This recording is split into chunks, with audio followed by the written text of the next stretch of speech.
का हो का करे पंचायत बुलाए बाटा। प्रधान जी बाप बेटा मिल के हमार जमीन कब्जा कर ले हैं।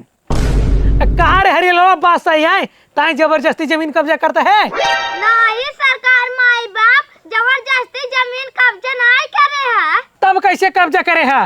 हमार बेटवा वकील है 52 मुकदमा चाप के अपने नाम जमीन करवाए ले। सरकार तो फैसला करा। प्रधान जी हमरे वरिष्ठ फैसला कर आधी जमीन तोरे नाम कर दी भाई। फैसला होई के बाटाई जमीन तहार रहो जमीन इनकर है। जब हट हट हट जमीन नहीं का हो हमारे हिस्सा।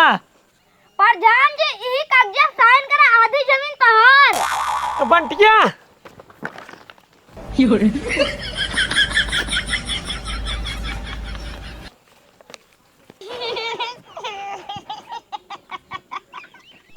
कहा रे हरी ललवा तोरे बहुत ज्यादा हंसी आवत बा। तोरी ना बकलंदी प्रधान देखे नहीं बिना कागज देखे अपन जमीन हमारे पूरा नाम कर दिया। बेटवा हमारा वकील है। का हो मंगरू अब क्या करबा।